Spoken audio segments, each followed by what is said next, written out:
Abarbanel was the finance minister of Spain. And even though he was allowed to remain in Spain after the expulsion of the Jews, because of his unique contribution to the country, thank you, and his indispensable value to its economy, the Abarbanel chose to go into exile together with his people. In the year 1492, he ultimately moved to Italy. He wrote his commentary on Chumash. In his commentary on Parshas Chukas, he lists 11 divergent explanations on the story of Moshe hitting the rock and as a result not being allowed entry into the Promised Land. The fact that he enumerates 11 different interpretations, some of them completely different, if not opposite, demonstrates how obscure and ambiguous the story is in Chumash.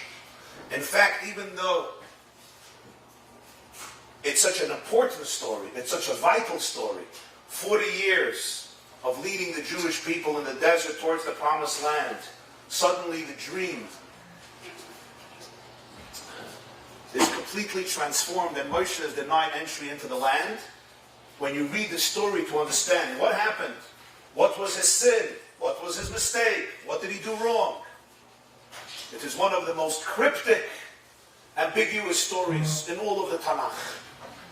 There's the Italian commentator known as Shadal, Shmuel David Luzzato, and he writes on this story, poor Moshe, he says, he committed one sin, but the commentators imposed on him 13 sins, because he brings 13 different sins. So he says, he did one, but they put on him 13 sins. The Sefer, a more modern Sefer, Shari Aaron, and he brings 25 sins that Moshe Rabbeinu did, from all of the different interpretations. Let's see the text inside. It's the first source, Chukas, Perek Chaf, Bamidbar, the book of Bamidbar, chapter 20. Vayavoyu b'nei Yisrael kol ha'ida midbar tzim b'chodesh harishon vayeshev am b'kadesh v'tamas shel Miriam v'tekaver sham. The entire congregation of Israel arrives in the place called the Tzin Desert. In the first month, the month of Nisan, they're in a place called Kadesh. That's where Miriam passes away, and she's buried there. There's no water, so the whole crowd gathers around Moshe and Aaron, and they complain, we need water, we're going to die. Very sharp complaints. Till this point, it's deja vu. They say deja vu all over again. It's the same story. It's not the first time they didn't have water. It's not the first time they complained. It's not the first time they lamented very sharply. What happens next, however, is where this story takes a unique twist, which of course changes history. Take the stick. And listen to these words carefully. Take the stick. Gather everybody, you with our speak to the rock in front of them and let it give its water. Bring them out water from the rock and irrigate the people and their animals, their livestock. Listen to these words. Moshe takes the stick from before God as he commanded him. Right away, any attentive student to Chumash, and when you read Torah Shabbat, you have to be super attentive, not only to every sentence, not only to every word, but even to every letter. Moshe took the stick from before God. What exactly does that mean? As he was commanded. Yeah, we know he was commanded. You just said a moment ago Hashem told him to take the stick, but we say kasher tzivo. They gathered the Jews to the rock. Listen ye, O rebels. Will we take out water from this rock?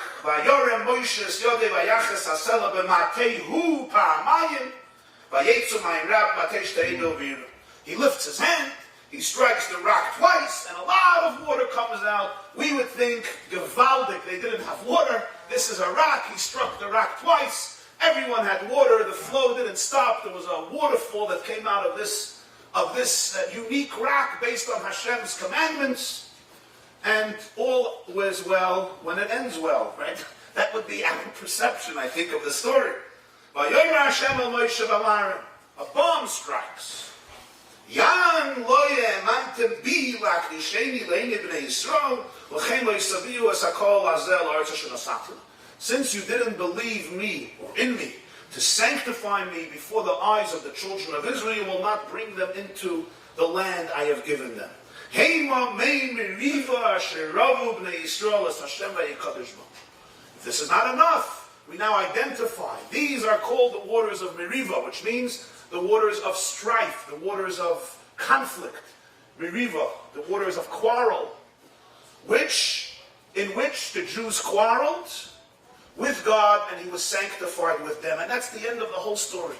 So the whole destiny of Moshe Rabbeinu to lead the Jewish people into Eretz Yisrael, right here in this moment, is shattered. Why? It's completely unclear. What did he do wrong? That's why the Abarbanel brings 11 reasons. The Sharei Aaron brings 25 different explanations. You have the most classic is Rashi. Hashem told him to speak to the rock. He struck the rock. You have the Ramban. He got angry and spoke to the Jews very negatively, rebels for no reason. The Rambam, we're going to take out water from the rock.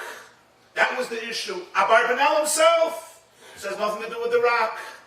Moshe didn't go into Eretz Yisrael because he sent the spies. Aaron didn't go into Eretz Yisrael because he made the calf.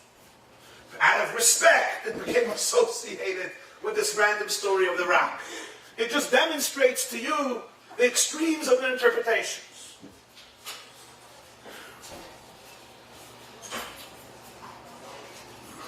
The Sharei Aaron brings 25. If I'm not mistaken, there are many more. There are dozens and maybe hundreds interpretations of this story, according to Pshat, according to Remes, according to Drush, according to Soit. The works of Kabbalah have a lot on this story. The world of Remes, from the Megala HaMukis to similar Svarim, have a huge amount on this story. The Zohar has a whole perspective on the story. The Arizal has a long mind or a long discourse on the story. In addition, of course, to Pshat, all the explanations of Pshat. You're dealing with dozens and maybe hundreds different perspectives what happened. It's so cryptic. Well, today, I want to explore together with you one explanation, one insight. It's original, it's innovative, it's novel. I've not seen it in any other place, only in this one source. And this is the interpretation of the Rogatchover Gaon. Rabbeinu Yosef Rosen, whom we have quoted and discussed numerous times in these shiurim. The Rogatchover Gaon passed away in 1936, Tafresh Tzadik Vov. He was the Rav of Dvinsk, today in Poland. The Rav of the Hasidim in Dvinsk, together with the Ur Sameach. Rav Simcha was the Rav of the Ashkenazim. He was born in the city of Rogatchover, and therefore he's called the Rogatchover genius. Passed away, I think, Tainus Esther, 1936. Now, I have to tell you, when I saw his interpretation the first time I read it, it struck me simply due to its originality and creativity, even though I have to say, quite strange, quite off the mark. It's not what you're expecting. And the hardest thing was to decipher what he's saying.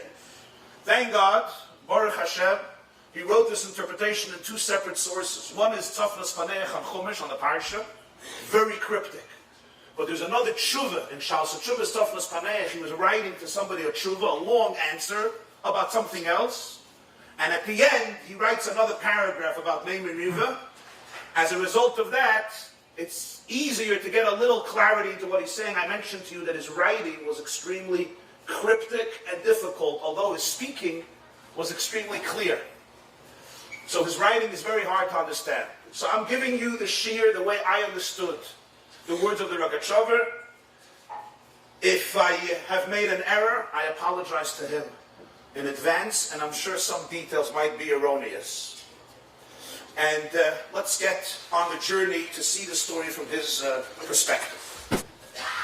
In the Rogatchover's world, the secret behind the story begins, as always, with a nuance. And not a nuance of an extra pasuk or an extra word, but an extra letter. And the only way you appreciate the extra letter is when you compare it with the next story in Chumash. What's the story right after this? Shortly after, a few psukim later, Aaron HaKohen's death. Miriam passes away. There's the revolt. There's the story around the water. After her passing, she passed away in Nisan. Chazal tell us it was the 10th day of Nisan, Yud Nisan. And the next scene is Aaron passes away a few months later, Rosh Chodesh Av. Of course, Moshe would pass away 6 months later, Zayin Adar, and a month later the Jews would enter into Eretz Yisrael under the leadership of Moshe's pupil, Yehoshua ben Nun, Joshua the son of Nun. Let's see the next story, source number 2, Chukas Perek Chav Pasuk Chav Gimel. Vayomer Hashem al Moshe b'al Aaron b'hoyer ahar al Dvur Eretz Edom Leimer. Hashem speaks to Moshe and Aaron by Hoyer Ahar, the double mountain at the border of Edom. We're dealing here in today's Jordan, on the east side of Eretz Yisrael, what we call the Transjordan, today's country of Jordan, Petra area.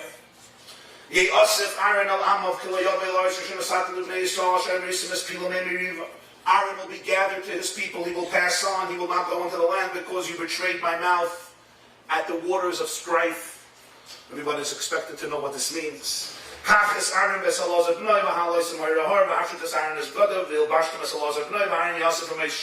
Take Aaron and Elazar to the mountain, remove the clothes of priesthood of Aaron, place them on Elazar his son. Aaron will pass away. Vayas Moshe kasher tziva Hashem. And Moshe did as Hashem instructed. Vayalav el Hoyer Ahar le'enei kol ha'eda, and the eyes, before the eyes where they went up to the Hoyer Ahar. Tell me now the difference in one detail between this story and the previous story. The Shmeichels, what Shmeichels do? Huh? And here? Very good. In this story it says Moshe did kasher tziva Hashem, as Hashem commanded him. As Hashem commanded. As Hashem commanded. In the first story it says Moshe took the rock, Vayikach Moshe samatim lefnei Hashem, kasher tzivahu. Not kasher tziva Hashem, not like Hashem commanded, as he commanded him. Now we assume the he is Hashem commanded Moshe. Asks the Rogatchover, this is how he begins his discussion. Here it says kasher tzivahu, not kasher tziva Hashem. We intimate, it means as before Hashem, as he commanded him. The next story, kasher tziva Hashem. And from this he deduces that there was already something in the taking of the stick that was problematic. Hashem told him, Kach es hamat, to take the stick. He took the stick as he commanded him. What it means he commanded him is he didn't actually take the stick as Hashem commanded him. That would only be in the next story. He took the stick the way he understood what Hashem commanded him. The way he deciphered, the way he interpreted, he explained to himself the words that Hashem commanded him. But it actually was not what God actually commanded him. What is the issue? He took Hashem told him to take the stick. He took the stick.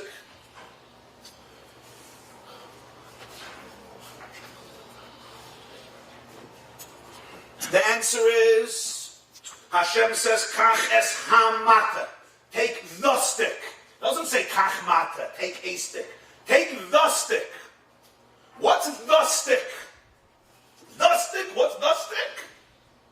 Moshe instinctively understands the stick is the stick that lay in Kodesh HaKadoshim, that Aaron once gave after the story of Korach that was just read about. Every tribe gave their matzah, their staff. Levi gave its matzah. All the matzahs came out the next day untouched. Aaron HaKohen's staff from Shevet Levi was transformed into an orchard. It was budding, it produced flowers, it produced almonds. It remains in the Holy of Holies. It's the stick chosen from all the other sticks, the stick of his brother Aaron. That's the stick that Hashem wants him to take. Kaches Hamat. In truth, Hashem wanted a different stick. Not that stick. What's the proof? He doesn't say this. What's the proof that the Rogatchover is right? That Moshe Rabbeinu took the stick of Aaron. What do you think the proof is in the Psukim here? There's a Gewaldige proof. Anybody? That he's right. What? Very good. This explains beautiful Pasuk tests. Beautifully Pasuk tests. Vayikach Moshe es hamate milifnei Hashem. What does this mean from the... Hashem is everywhere. Wherever you take something, it's lifnei Hashem. No. He went in lifnei Hashem. What we know, what's lifnei Hashem? Kodesh HaKadoshim. The Holy of Holies there is the unique presence of the Shechina. No one is allowed to go in there for that reason. That's where the stick of Aaron was. Mata Aaron was near the Aron in Kodesh HaKadoshim in the Mishkan. Moshe goes into Kodesh HaKadoshim and he takes the stick Lifnei Hashem. Says the Rogatchover, that's why it says Kasher Tzivo, not Kasher Tzivo Hashem. Hashem commanded the words, Kaches Amata. He thought he's doing the commandment, but it wasn't Kasher Tzivo Hashem. Hashem Tzivo was something else. And I saw, even though he goes completely in a different direction, that the Chizkuni is one of the earliest commentators in Chumash, even though it's not learned as much as others, simply Hakol Toli B'Mazel, and the Mikrois Gdoilis didn't have the Chizkuni in it, so you had to have a separate sefer. But the Chizkuni precedes most of the other commentaries of Chumash. He lived in the 1200s, the early 1300s. Reb Chizkiya ben Manoach passed away in France, so it's mamish one of the earliest commentators from the Rishonim. I saw in the Chizkuni that the Chizkuni says this. The Chizkuni says, what's Kaches Hamata? Kaches Hamata means iron stick. Hamata is the stick, iron stick. And the Kleyokar, who lives much later, Shlomo Reframes of Lenshins, the Kleyokar writes, I don't know where the Chizkuni got this, Lo motzasi, lo tavlin, I haven't found a spice for this. And then he says, but I still say he's right. What's his proof? Milifnei Hashem. And he brings some other proofs, although they go with a different mahalach.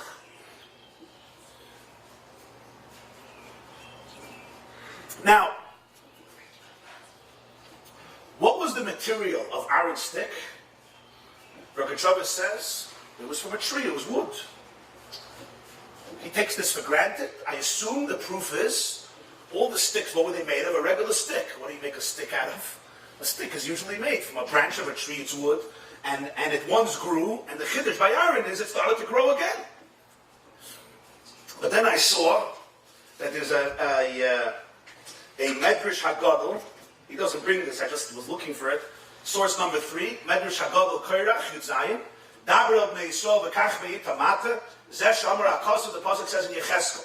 V'yedu kol atzei asada k'ani Hashem. All the trees should know I am God. V'shpalti yetz gavoya, yigbati yetz shofel, hevashti yetz lach, hifrachti yetz yovish, ani Hashem divarti v'asiz. I humbled a tall tree. I raised a humble tree. I dried up a moist tree. I blossomed a dry tree. Says the Medrash, V'ifrachti eitz yovish. When did I make a dry tree blossom? Zeh yarin sheparach matei. Clearly, even though that's pshat, the matter was from eitz, it was from wood. This is the stick of Aaron. Source number 4. Zok the Mishnah in Shabbos daf kuf chav gimel amid beis. Komer shel zeisa. A cane, a stick, that's used to overturn olives. Im yesh kasher b'roshoi. If there's a knot on top of it, as the Gemara explains, there's a plug, it's indented, mekabel tumah. It's susceptible to impurity. Vim lav ein mekabel tumah, ben kach nitul b'Shabbos, but it's not muktzah. Frag the Gemara, my pshute kleitzu. It's flat, wooden vessel, pshute kleitz, ein mekabel tumah. There are many types of utensils that are susceptible to impurity in halacha. When people hear the word Kabbalah's Tumah, they usually shut down, because when they heard it as children, it was too overwhelming and complex, and they never thought they'll be able to understand it. The truth is it's complex, but there's a Seder and a Siddur in Tumah. It's a very organized halachas, and if you follow through as an adult, you can understand it very well. I mean, always, of course, relative, but you can understand it very well. So before you shut down, we're going to try to make this detail very clear. The Torah says that food, drinks, people, utensils are mekabel tumah.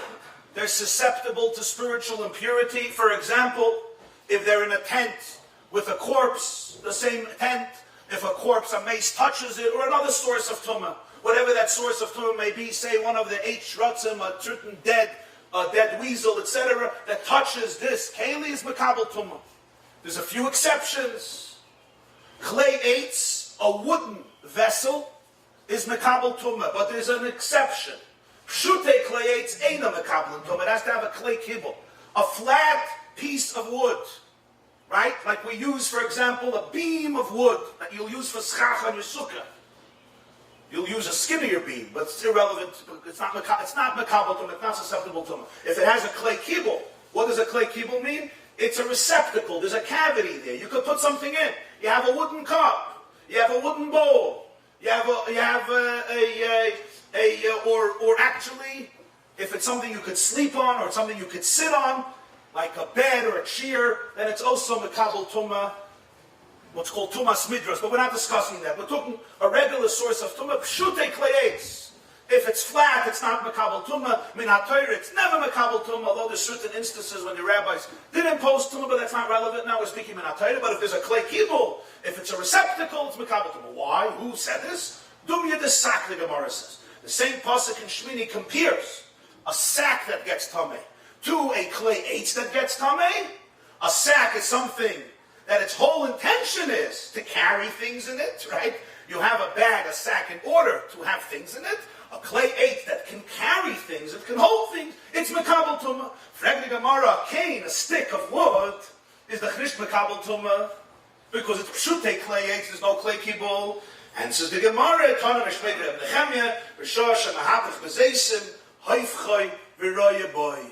Because there's a little indentation in the stick, when you're turning over the olives, a little oil can go into it, and you check, you look at it, in order to see the quality of the oil. That's enough to be defined as a clay kibble. A little oil goes into it, and you can check it out, and therefore the clay 8 is makabel tumah in this situation. Says the Rogatchover here, we could see there's a stick, it's wood. If there's a type of indentation, and it's used in that way, it is makabel tumah. Next step, and now we need an introduction. We now go to the world of mikveh. Here too, don't shut down. Be'ezer Hashem, it's going to be clear. We use a mikveh. Till today we use a mikveh. What is the mikveh? What's the source of the mikveh? It comes from 7 words in Parshas Shmini, Perik Yud Aleph, Pasuk Lamed Vav, Zok the Torah. Ach mayan uboir mikveh mayim yiyeh tahor. However, a wellspring or a pit, a cistern, a pit that's mikveh mayim, that has a gathering of water, should be pure. What does this mean? Previously in Parshas Shmini, the Torah is saying that impure substances, something that's tameh, is metame food, it's metame drinks, it's metame people, it's metame vessels, utensils, kelim. Is it metame a wellspring? Is it metame a mikveh? He says, no, yiyeh tahor. A mayan remains pure, a mikveh remains pure. I don't care if you take a corpse, you put it into the wellspring, you put it into the mikveh, it does not disqualify, it does not impurify the water. If it's not a mayan or a mikveh, you have a cup of water, of course the water becomes tameh. Of course the food becomes tameh. And food you actually can't put into a mikveh. Other things that become tameh, a person, a vessel you put into a mikveh. Food you can't put into a mikveh, and unless you're allowed to eat tameh food, you're usually allowed to, unless there's certain situations, you can eat it. Water you can actually be metayeh through a process called hashak, it's not for now. Anyway, short. This is what the pasuk is saying. Water in a mikveh and a spring, yiyeh tahor, it remains tahor. Come Chazal, in Torah Skoyanim, say no, it means something much more. There's a problem here. Mayan and mikveh are 2 things. 2 things deserve a plural language, not a single language. It had to say mayan or bar mikveh mayan. What did it have to say in Hebrew grammar? Yiyu tahorim. Come Chazal and say yiyeh tahor is referring to a person or a keli. Not only the wellspring and the mikveh remain pure. Yiyeh tahor. If I go into the wellspring or I go into the mikveh, yiyeh, the human being or the vessel that you put into the mikveh, yiyeh tahor, becomes tahor. Some Sefer in his Truvas in Yeridea, says something beautiful. And he writes at the end, I saw this once and I can't remember where I saw it. What does Hamsayfa say? He says the two interpretations are not separate interpretations. They're really the same thing. Because if a mikveh could become tameh, so if I'm tameh and I go into the mikveh, what happens? Why should the mikveh purify me? I'm the tameh, the mikveh. We see with everything. When something tameh touches something tar, you don't say the pure makes the other thing pure. The impure makes the pure thing. So if I go into the well and I'm tameh, the well will become tameh. Here you say, not only does the well not become tameh, I become tar. What's the reason? Some Sefer says, since yiyeh tar, since it remains tar, it remains completely pure, so it's unaffected by the one that's tameh, therefore it could be matayir, the other one rather than the tameh. The truth is that this says in the commentary of Rabbi in Shmini, Rabbi lived in the 1300s, a few hundred years before the Sam Sefer, Rabbi Levi ben Gershon, and that's where it is. I assume that's where the Sam Sefer saw it, in the Pirush Ralbag, even though he says he doesn't know where he saw it, probably was the Pirush Ralbag, because he says this vart clearly. Yiyeh tahir. Okay. So this is the whole source of a mikveh. There's two ways to cleanse something that's tameh. One is a mayim, and one is a bar mikveh mayim. These 7 words are the source of all hilchos mikveh. It's fascinating. And the key issue with mikveh is, it's just like a mayim. Chazal tell us, ma mayim b'dei shamayim, af mikveh b'dei shamayim. What's the quality of a wellspring? It's heavenly. Hashem made it. I didn't make it, you didn't make it. It's not man-made. When the Torah says, Bur mikveh mayim, what type of mikveh mayim? Bidei shamayim, meaning water that comes from heaven. Classic would be rainwater. Or water of a wellspring. It was once a wellspring is flowing down a mountain, falls into a pit. That's a mikveh. Or rain, that's a mikveh. It's bidei shamayim. If, however, I collect the water, I go to a river, I go to a wellspring, and I collect the water, what we call mayim she'uvin, and I pour it into my mikveh, I fill up my pool, I fill up my pit, then, of course, it's not a kosher mikveh under normal circumstances. This is what we call mayim she'uvin. This is the din of mikveh. Come Chazal, and it's a Mishnah and a Gemara, and say, I still have a problem. And the problem is the word yiyeh. Yiyeh. I just want to say as a general note, it's not negated to this shir, but I think it's important for people to understand how this works. If I'm not mistaken, Rabbi Shimshon Raphael Hirsch writes this somewhere. And that is, we read Gemara or Mishnayos, and for everything there's like this pshat in the pasuk, and an extra word, an extra letter, and it should have said this and that. And it gets really very confusing for people because it's not communicated in a structured and organized fashion. How Torah developed, Torah Shebaksav, Torah Shebal Peh. I just want to give one insight that I think will be helpful. Imagine somebody is giving you a shiur, and the shiur goes for 2 hours, 3 hours, 4 hours. Some people give shiurim for so long. And, excuse me. And you're sitting there, and it's beautiful, you're absorbing every word, you understand it, you retain it, but you want to remember it. So you take short little notes. You can't write word for word, but every subject you just summarize in one line. 5 words you summarize. Next subject, 5 words. You come home, your wife says, how was it? You say, it was awesome, it was gewaldic. 4 hours, I was spellbound. She says, no. You say, here are the notes. She takes a look at the notes, right? For every 20 minutes, you have 6 words.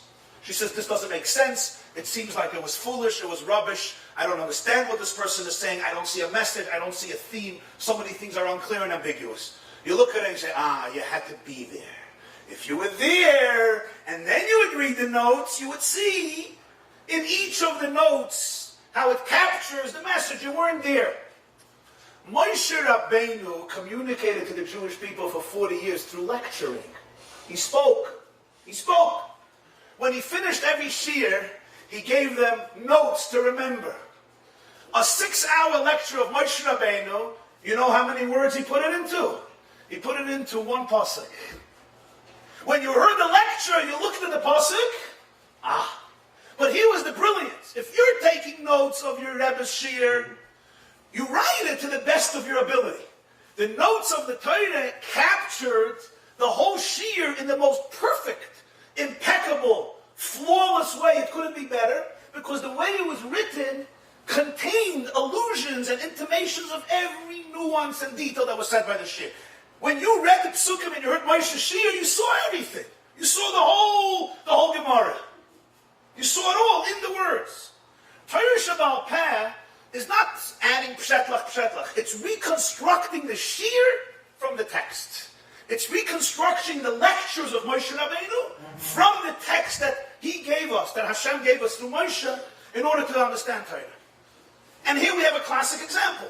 Yiyatar means it remains pure. Yiyatar means he becomes pure. But Yiyatar means a third thing. The word Yiyah doesn't belong here. Yiyah means he will be. It could have said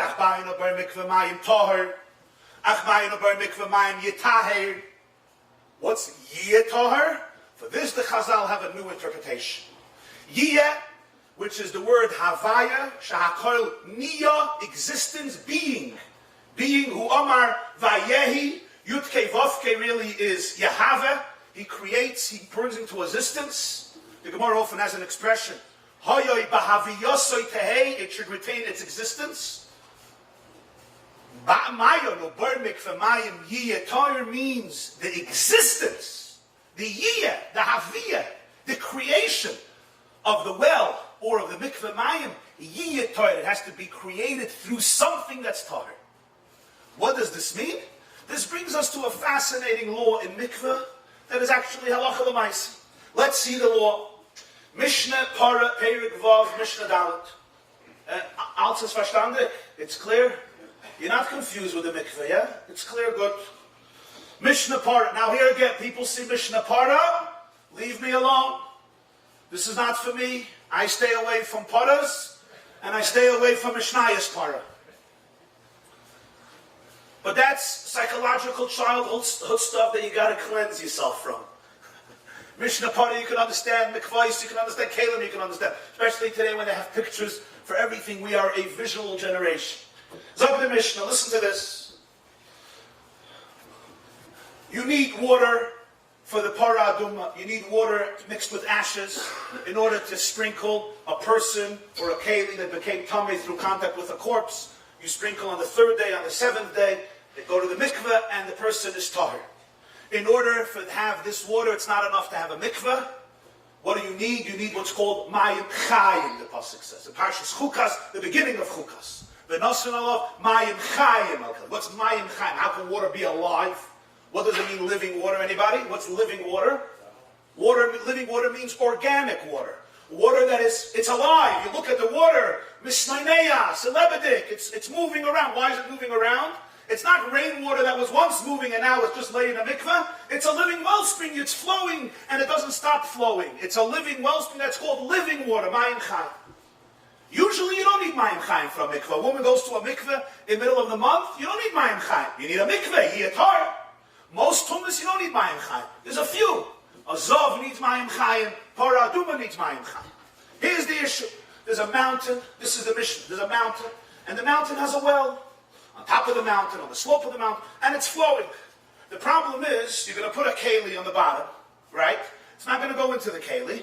Simply, it's not in that angle. There's no way to position the keli in a way that the water is going to be able to get into the keli. So what do? You have to make a channel to divert the water at some point from the mountain. It should be channeled into your vessel to be able to have para aduma. This is the question. I take my hand or my leg and I stretch it out as a channel. The water is coming down. Look at me. It's going to come on my hand. Instead of going straight down, it'll hit my hand. It'll go through my hand and then it'll go into a chavis. It'll go into a vessel. Or I use my leg. Or I use any channel. Ala yirakos. I use vegetable leaves. So that the water should pass into a barrel. Psulin. The water is not good. What did I do? Ale kamen vale egois. If I use leaves of reeds or of walnuts, ksheri. Why? Zaklal. Dover shel mekabel tumah pasul, v'she'enim mekabel tumah kosher. If you're using something that's susceptible to tumah as a channel for the well water, it's kosher. If not, it's not kosher. What does this mean and why? So the Gemara explains this. Zvachim daf chafei amid beis minan mili. How does the Mishnah know this? And this is always the classic question. Minan mili. No one invents halacha. This doesn't work. Where do they get this from? Did Moshe say this in the Shir? So here's it in the text. Show it to me in the text.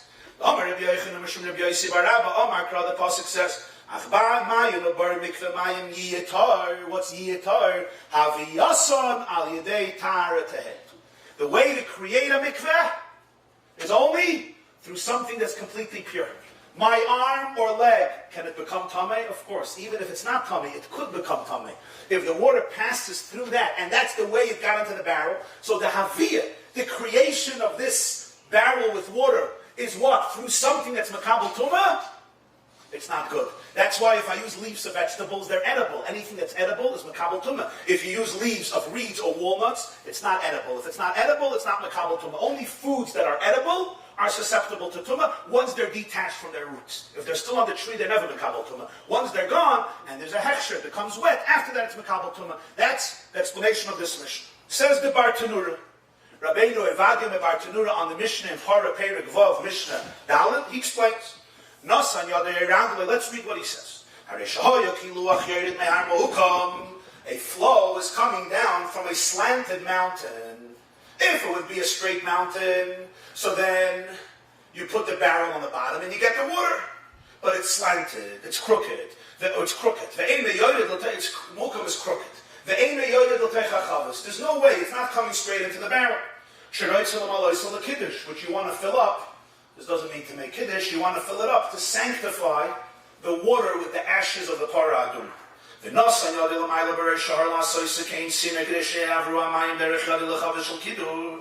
So you place your hand above the top of the mount to create a channel. In order to get the water through your hand, you're going to divert the water into the jug. Or you use vegetable leaves, which are edible and susceptible to tumah. Psulim hamayim. K'di alpinim apeirid beis disvachim ediksiv mikveh mayim yiyatar aviyason aidei taratehei. Yiyatar teaches that the creation of a source of water that purifies has to be through tahar, through something that is essentially tahar. My arm or leg are disqualified. This pasuk says by mikveh, we learn out all creations of sources of water that cleanse has to be through tahir. This is how you have to understand the pasuk. Any water that's going to be served as a source of purity, that will serve as a source of purity, it has to be created, it has to come into being through something that's tahir.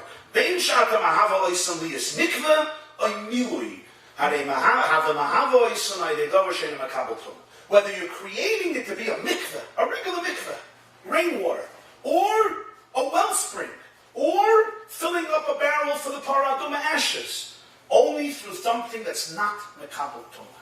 This is a Mishnah in Torah, a source from Shemini. So this pasuk Yiyatar teaches us, number one, water mikveh remains pure. Number two, it purifies people or vessels. Number three, it has to be created through something that's tahir.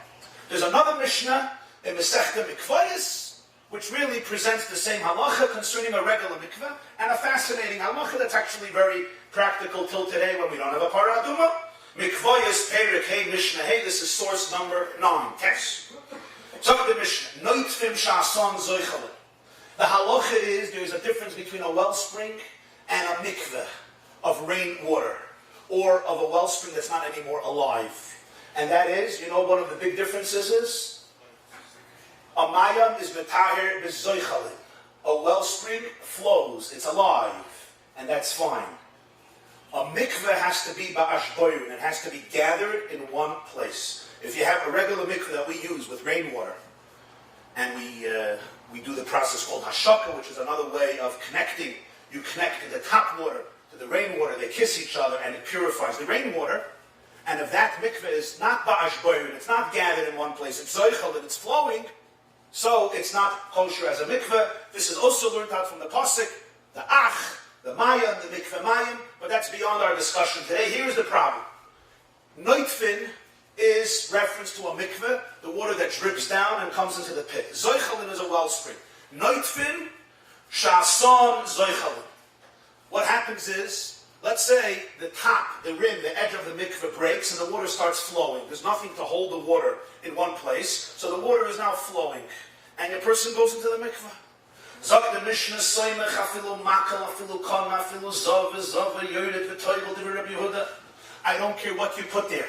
Put your foot, put your hand, put a stick. Just stop the flow. Artificially, stop the flow. Stop the water from going out. Keep the water in one place for 2 minutes. Let the person, let the woman go down and go away.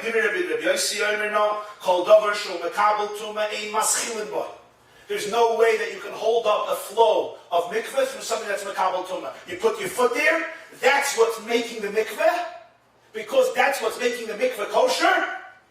It's obstructing the zoichel, it's obstructing the flow. It's not a good mikveh. You have to put something that's not makabel tumah.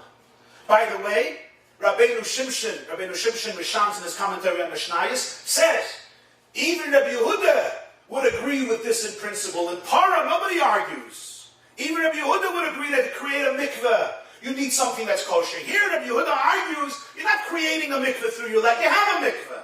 It's a kosher mikveh. There's a problem. The problem is, it's flowing. Your leg is being used simply to stop the flow. Rabbi Yehuda here argues. The halacha is still like Rabbi Yossi. The halacha is still like Rabbi Yossi. You can't use something makabel tumah to make your mikveh, or even to fix your mikveh, or to avoid problems in your mikveh.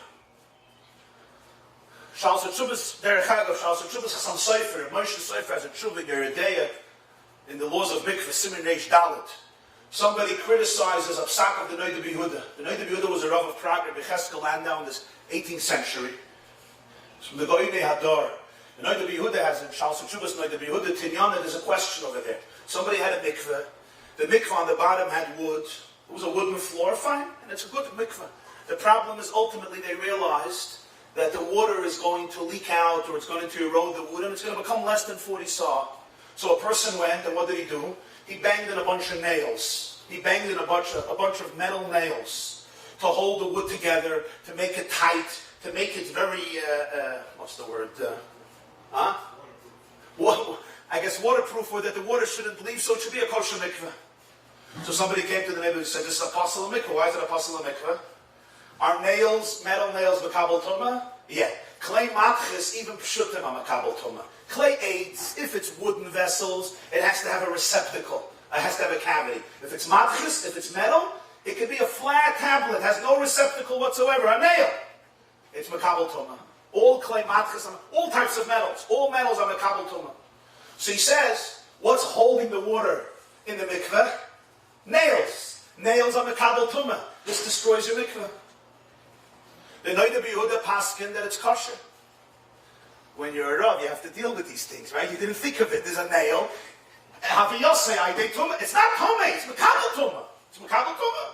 It's like your arm, it's your leg. The Noda B'Yehuda kasher the mikveh. Somebody criticizes it to the Chasam Sofer from a stira of our Shittas Rabbeinu Tam and Sukkah. Af Yud with Piras Aleh Sasodin, if you put a blanket on the schach, he proved from a Tosfos that Noda B'Yehuda was wrong. The Chasam Sofer goes and proves that the person made a big mistake in the comparison. The Noda B'Yehuda is right. And the reason Noda B'Yehuda is right is the Chasam Sofer says this is not called creating the mikveh. It's not even called avoiding that the mikveh shouldn't flow. What it's doing is that in the future, the water shouldn't leak and become less than memsa. He says that's not called creating the mikveh through something that's makabel tumah, making the mikveh kosher today through something that's makabel tumah, and therefore both the Noda B'Yehuda and then the Chasam Sofer in the next generation validated the psak. I just wanted to give you a contemporary example of this discussion in Mishnayos Torah and Mishnayos Mikvayos. How in the world did we get into this from discussing the stick of Aaron that Moshe Rabbeinu took in order to give the Jewish people water? Comes the Rogatchover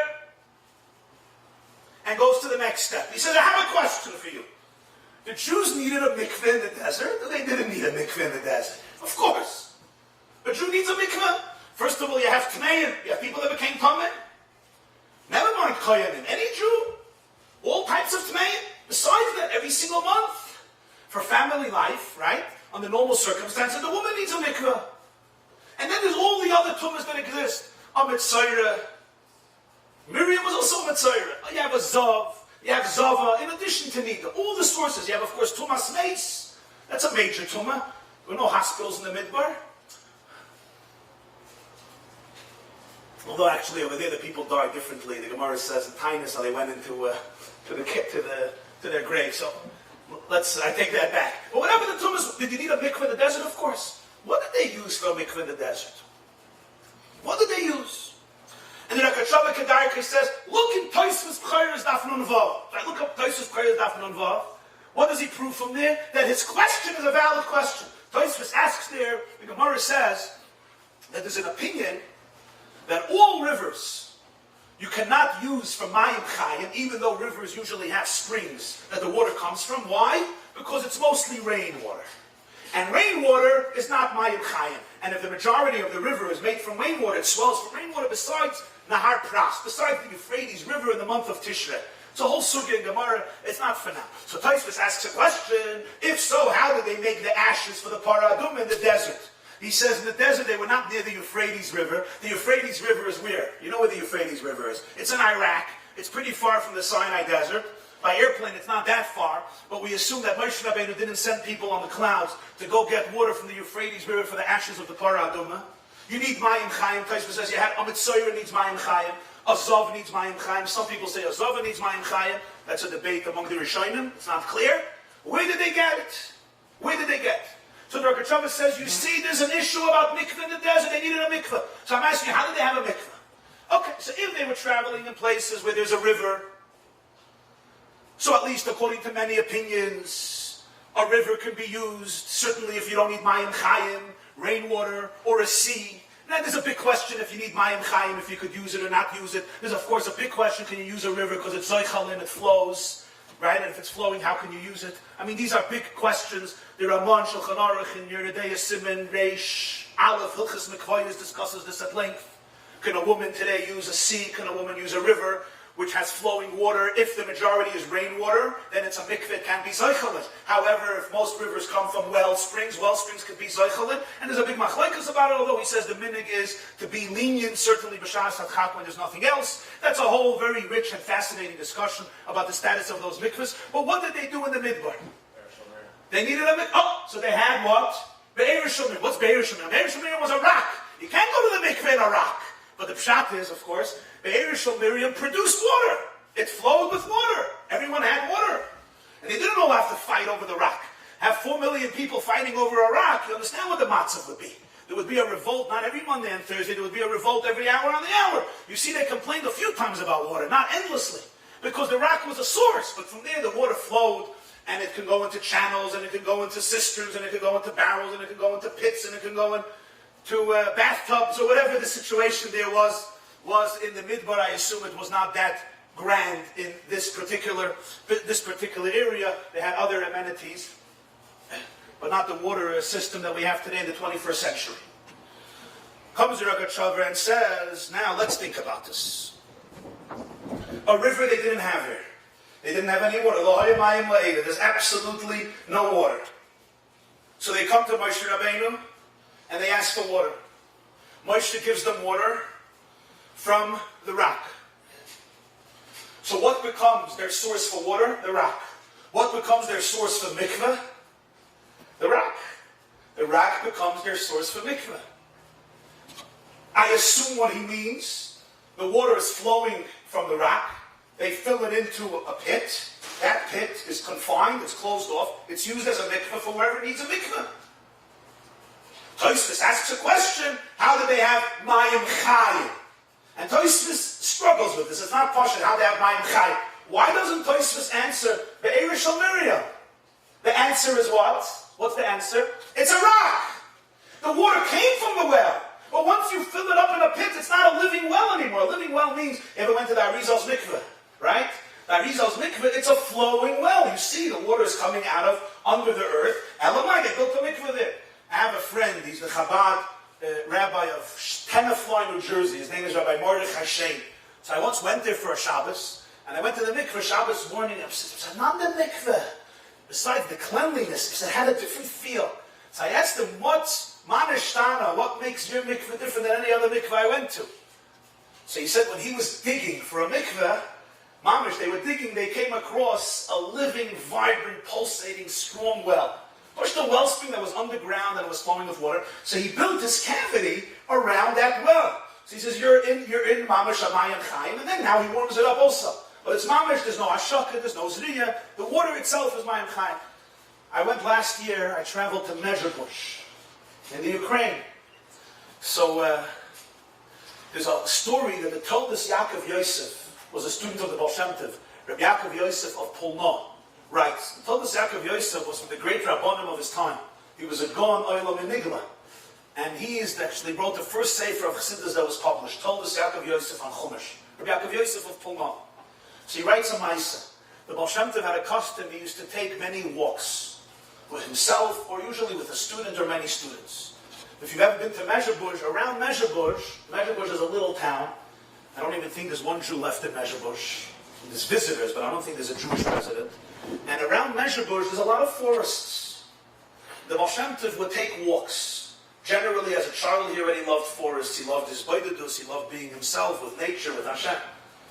And once the Baal Shem Tov was taking a walk with the Toldos Yaakov Yosef, and they got involved in conversation or tefillah or avodah, whatever it was, and the Baal Shem Tov suddenly realizes that it's soon going to be sunset, and he didn't have a minchiyat. To go back to the city, to go back to the Beis Medrash, he would miss this man of mincha. So they had to have a mincha right there, which is fine, you could have a mincha right there. But the Baal Shem Tov tells the Toldos, let's find water to wash our hands before davening. So they search for water. Ein mayim le'ed, there's absolutely no water. They look here, they look there, to go back to a source of water. Usually you have an halacha, arba mil, a mil in front of you and back of you, you go for water. But here the problem was time. You're going to go search for water, you're going to miss mincha. The Baal Shem Tov was very distraught. The Toldos Yaakov Yosef said, the Baal Shem Tov turned to Hashem and he said, Rebbeinu Shalom, you know the truth. As ich kenne ich waschen, meine Hand fire daven a mincha, is toiv moisi mechaya. If I can't wash my hands before davening mincha, then I feel that my life is worthless. My life here in this world is worthless. The Toldos Yaakov Yosef says that he saw, a few moments later, 3 steps from the Baal Shem Tov, he sees a flow of water. He tells the Baal Shem Tov, the Baal Shem Tov, and davens mincha. This story he records. When I went to Mezhebush, outside of the city, we were traveling there, and there's a well in one of the fields, and I see the Gentiles are coming there. They're coming there to take water. It's a little well that flows in one of the fields. So I asked Rabbi Gabbai is the one he's in charge of all the kvarim over there. So he tells me that it's makubal, that this is the well that was, it's outside of Mezhebush in the forest. This is the well that was created then when the Baal Shem Tov said this. And for hundreds of years, the Gentiles who live here, whenever somebody is sick, they bring him here to go into the well, to drink water from the well, and they call it, I wrote down the name, they have a name for this well, in the Ukraine, they call it Rabbi Krinitsa, the well of the Rebbe, the wellspring of the Rebbe, the Baal Shem Tov's well. And when I was there, he finished putting up a mikveh, a building. He took that well and he diverted part of it into a mikveh, and he just finished building the well. So I went into the mikveh. I have to tell you, if you ever went to the Arizal's mikveh in Svas, people think it's cold. The Arizal's mikveh is hot. It's hot, mamish, boiling hot. This mikveh. It was so cold that I felt if I'm there for an extra second, I pushed, my body was like shocked. How freezing it was. It was also winter, that didn't help. It was Tavis time.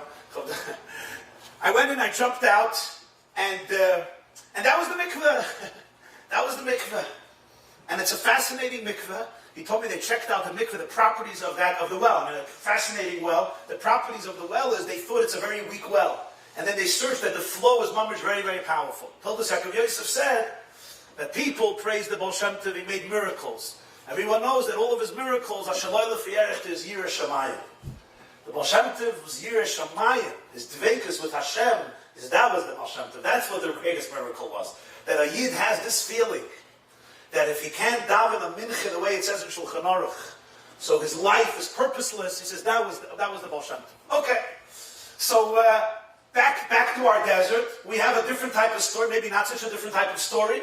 Hashem tells Moshe to create the well from the rock on Mahat HaMikveh. Now, here's the punchline. What does Moshe use to get the water out of the rock? Which stick? The stick of iron. A wooden stick. What's the issue? It's Makabel Tumah. If it's Makabel Tumah, Ach bayim mayim abor mikveh mayim yiyator. Madoch. If a mikveh is kosher and full, it's just the top of the wall broke off and it's flowing.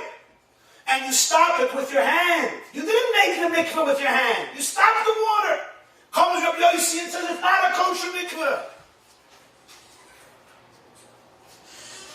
You have wellspring water that's flowing from the mountain. You're not making the water, it's flowing. You're just diverting the water into the vessel, into the jug.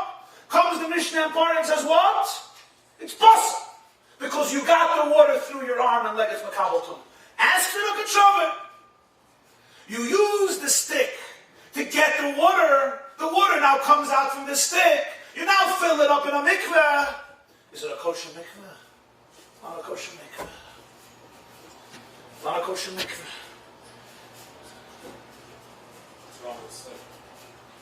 It's Makabel. It doesn't have to be Tomei. It's Makabel Tumah. Your arm is not Tomei.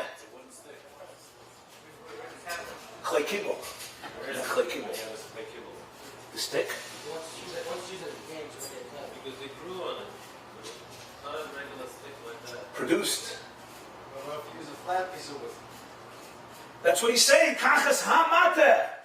Kachas hamata. What's hamata? Vayikachas hamata milifnei Hashem. He took him out there. So what happens? Says Rogatchover, there was no mikveh for women to use.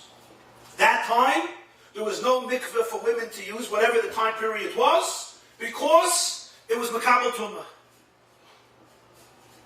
Now, so what happens? So there's no mikveh. So he says, take a look at another Gemara. Zog the Gemara, source number 10, Yud. Shabbos, Daf Kufnun Beis Amin Aleph. Amalei Rebbe, Reb Shimon ben Chalafta. Rabbi tells Reb Shimon ben Chalafta, Reb Yudanos, Mipnei ma lo yikbalnu panecha b'regel kederech sheikbilu avoyse la'avoysecha. Why don't you come see me during Yom Tov, Pesach, Shavuot, Sukkot, like your parents, like your fathers came to see my fathers? Reb Yudanos, he came from the dynasty of the Jewish Nesiim, the Jewish leaders. Chayav adam lahadbul pnei Rabbi b'regel. It's a mitzvah to go visit your Rebbe on Yom Tov. Rebbe says, why don't you come visit me on Yom Tov like your father used to come to my father? He says it in a humble way. He says, why didn't we come to see you on Yom Tov? He means, why didn't you come to see me on Yom Tov?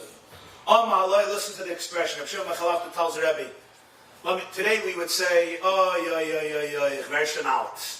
But let's hear how Reb Shimon ben Chalafta said it. He says, listen, Sloyim nasu goyim. The rocks became tall. Kroivim nasu rechoikim. Close locations became distant. Mishtayim nasu sholosh. 2 legs were turned into 3. I have a cane. Mesim shalom babayis bottle. And that which used to create peace in the home doesn't exist anymore. Basically, I had to climb over rocks. I'm an old man. There was once small rocks, and now tall mountains. I can't get over it. The next thing is, close distances are far. I could walk Hamal 5 miles, 10 miles without blinking. Today I have to stop every 5 minutes. The next problem is I used to have 2 legs, now I have 3 legs, and they all take off kaparas. 2 legs with a cane. And then the last thing is, I don't have any more shalom bayis like I used to have, so I can't leave the house. I can't leave the house. Say the Mefarshim, the Yavitz and others, leaving a house is traumatic for a woman. Men today don't realize this. The Gemara says in Yevamah Samach Beis, Chayav Adam Lifker Des Ishter B'Shasha Yotzil Derech. Before a person leaves the house, he has to be together with his wife, his husband and wife. Elishech Shekoseh, the great craving of a woman to her husband is when he's away from the house. That's why your wife texts you, when are you coming home? I can't just leave the house on Yom Tov to go to you. I can't. If I would have had good shalom bayis, You have good shalom bayis. You tell your wife, I want to go visit the Yehuda Nasi, I want to go steig for a few days chalamayit. No problem. I'll tell my father to take me on the chalamayit trips to Six Flags. But I don't have any more the same shalom bayis. So b'meila, I can't leave anyway. I have to spend time with my wife. Says Rashi, what's pshat? So Rashi, mesim shalom bayis aver tashmash. That which I used to have in order to have shalom bayis, I don't have anymore because of my age. There's no physical relationship anymore. Comes the Rogatchover and says, that's Mei Miriva. Mei Miriva are the waters that created a lack of shalom bayis because there was no mikveh for that period.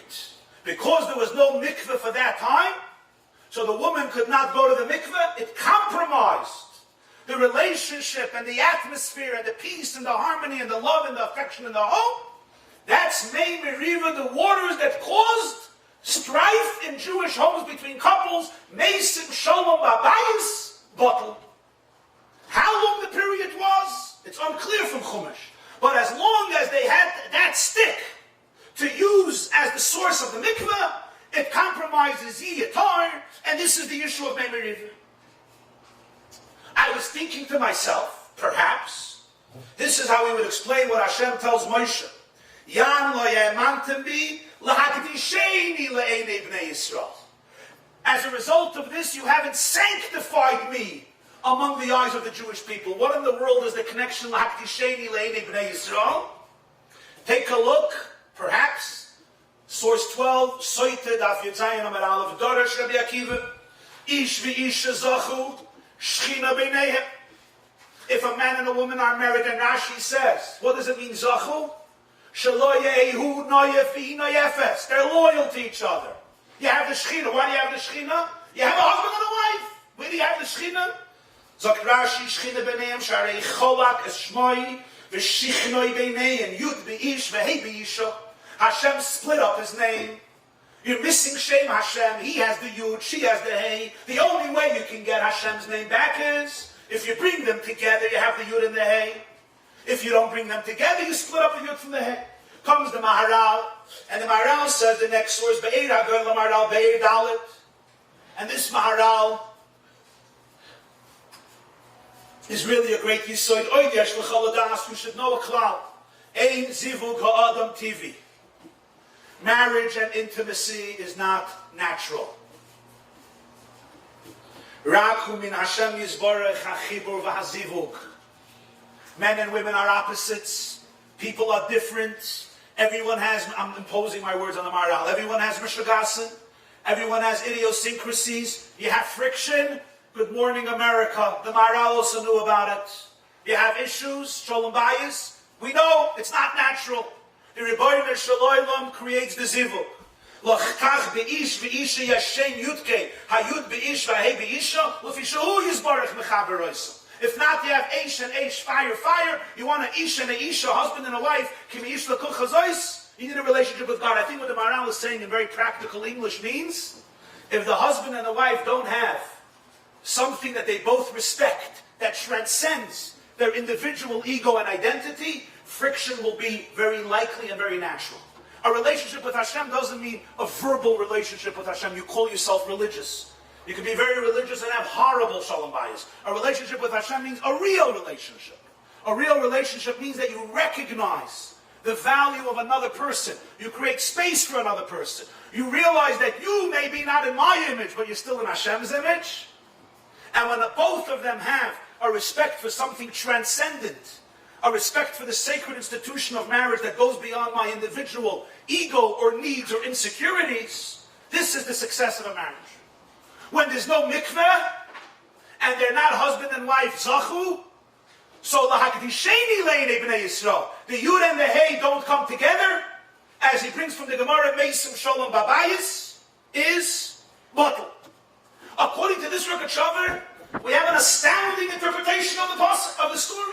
The whole reason why Moshe Rabbeinu does not go into Eretz Yisrael is because he compromised Kivayachal on what? On Shalom Bayis. On peace and harmony in Jewish homes. Sometimes you come to a person and you say you have to work on your Shalom Bayis. You need to create a home that's respectful, that's loving, that's peaceful. And I have more important things to do. There's a lot greater priorities in life. I can't stay home. I have this year, I have this schedule, I have this deadline, I have this bar mitzvah, I have this chassan, I have this kabbalah stonim, I have this reception, I have this dinner. And if I don't come to it, the person won't speak to me for 25 years. But what do we see from here? Moshe Rabbeinu, Avi HaNeviim, Mufnifcha Min Enushim. The whole destiny and promise to go into Eretz Yisrael was compromised and shattered. Why? Because, as we'll soon see, inadvertently, Shalom Bayis was affected by the lack of the ability for the husband and the wife to live together as a couple in a home. Mesim Shalom Bayis Bottle. Somebody once asked his Rebbe, if Shalom Bayis is so important, why is there no tefillah for it in Shmoneh Esrei? Why do you daven for it in Shmoneh Esrei? He says you do every day. V'nafshi ka'afar lakoil tiyeh. That's a tefillah for Shalom Bayis. Give up. My soul should be humble. Ka'afar lakoil tiyeh. Know when to react, know when not to react. Learn how to listen to criticism. You won't know. So now in summation, Hashem says, Kaches hamate. What does he take? He takes Aaron's stick. Who is with him? Aaron is with him. He goes into Kodesh HaKadoshim, takes out the stick. It has to be struck. Hashem says, take the stick. Not to speak to it, also to strike it. That's how the Rogatchover learns probably. As a result of that, the water never becomes a mikveh because it's a davar HaMekabel Tumah. And as a result of that, we call it Mei Meriva, the waters of strife. Let's see now the words of the Rogatchover inside. It's only a few lines, Kedarkoi. Let's read it inside. But let's understand where the mistake was. Okay, let's read it inside and it'll become clear. Source, the other, turn the other side. Shilas Tezai, 60. Shilas of Shuvas, Tzofnas, Paneach, New York, Simikov, Yates, Oizai. I'm going to read this fast. We can explain one of the explanations in the definition of Miriam. The Hine Bekrok Siv, the Moshe Lokach Hamatim Lefnei Hashem Kasher Tzivo, the Lo Yinokach K'mei Glav Levishas Alazah Kasher Tzivo Hashem. It says Kasher Tzivo, it doesn't say like Hashem commanded it. Ach Kach, this is it. The Be'emes Moshe Rabbeinu Pirish HaNevuah Shenemar Lo Yidach Avon Al Matei Aaron D'Hoyer Shal Eitz. Moshe understood the prophecy that it's the stick of Aaron which is made from wood. The Im came Rabbi Yosi, this related to Mikoy's Peda came Mishneh. Rabbi Yosi, who holds in Mikvois, that if you use something that's Makabal Tumah, the whole mikveh, the whole wellspring becomes possible, as we explained. Ein Shabbos daf Samach Vov daf Kuf Chav Gimel Amid Beis V'Kama Mekayim Bezeh. The Shabbos daf Kuf Chav Gimel is about the stick that has a clay kibble on the top. I did not understand the reference to Shabbos daf Samach Vov. And it could be, it has episode oimek over there with explaining, it's about clay, it's probably about the issue of clay kibble. Kuf Chav Gimel speaks about a cane that has a kesher on the top, and therefore it's Makabal Tumah. And apparently he learns that that's the proof that Mata Shalaron was Makabal Tumah. They don't have a place to go to the mikveh. The Ein Tosfos Kodesh Daf Nun Vav Amud Aleph. Go to Tosfos Kodesh where he struggles how the Jews had Mayim Chayim in the desert. The Ein Shabbos Daf Kuf Nun Beis Amud Aleph. The Shalom Babayis Bottle. You have to figure this all out. In Shabbos it says that without a relationship there's missing Shalom Bayis. V'zeh Loshen Miriva Shal B'nai Yisrael. That's Miriva. The fights among Jews, among husbands and wives. What do you mean the fights? There was a lack of peace. Well, lekach nenash. And therefore he was punished. What's the problem? Listen to this. The be'emes hoya kavon elyoin al mata shal Moshe. Kaches hamata men, take your stick. The hava shal sampirim. Moshe's stick was made out of what? Sapphire. The hu'even. It's a rock. The Einim Makabal Tumah. Take a look in source 15, the top of the page, the same side. Rambam Hilchas Kalim Perik Aleph Halacha Zayin. Klei Glolim, Klei Adoma, Klei Avonim, Tohirin Lo'olam, Bein Makabal Tumah Min HaTumas, Loi Tumas Medris, Limited V'Torah, Limited V'Soifrim, Bein Pshutein, Bein Makabalayen. If you have vessels made out of stone, rock. You have vessels made out of dung. You have vessels made out of earth. You take earth, you make a vessel out of it. You don't bake it in the oven or in the sun. That's called klei cheres. You just take earth and you make a keli. It's very cheap, and therefore it's not makabel tumah ever. Not pashut, not klei kibble, never. Moshe's stick is not susceptible to tumah. If Moshe's stick would make the water, it would make the mikveh, it would be hayatar. Ulekach nokat sivo, that's why it says, he took the stick, not kasher tziva Hashem. Kasher tzivohu. Ritzoyne loymar dehu Moshe Rabbeinu pirish ken hakavana. Kasher tzivohu. The way he was commanded in his own mind. He explained the command. Kasher tziva Hashem would mean that's actually what Hashem said. It's not what Hashem... It's the way he explained what Hashem said. Kasher tzivohu, the way he commanded him. Not kasher tziva Hashem. Now is a simple question. God, next time just say it clearly. Say, Kach Matan Moshe, what do you want? So he says something very deep. This is a very deep idea. I'm not sure. Let's see what he says. The reason he says it in this term is the Nevuas Moshe hu hametzias v'ha'etzem. Moshe's prophecy is unlike any other prophecy. There's no interpretations in his prophecy. As the Pasuk says in Ba'alois, the Rambam says in Hilchos Yisei Atayra Perek Zayin, Moshe has a perspective of Kivayachal, Hashem's energy, Hashem's presence in its pure, undiluted form. The etzem, the metzias. It's not in riddles, it's not in metaphors, it's not in dreams, it's not in visions, it's not in parables, it's not in illustrations. It's the etzem, it's the core reality. So therefore, his nevuah he experienced the way it is in its source. The source was kaches amata. By Moshe, there's no diluting the prophecy in any way. This is what he hears. The interpretation is what? The mata of Aaron. Really, it's the mata of Moshe. The mikveh becomes tamei. There's no mikveh actually. He attire, and therefore it is made miriv. This is a shalos HaTshuvos. In his commentary on Chumash, which is much more cryptic, he adds 2 lines, which gives another twist to this. Let's see source Yud Zayin. Let's see source Yud Zayin.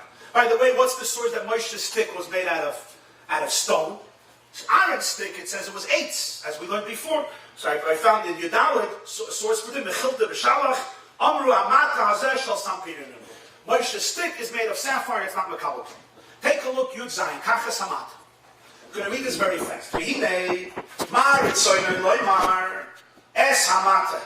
K'moi B'kama Mekoynes, Ho'oyla, Hazroya B'chulu Koflamadalat, Hayerech B'chulu Daf Tzadik Vav. The Gemara says when it says Hazroya, Hayerech, Ha'oyla, it's the prominent one, the distinguished one, the right side, the chashuva one.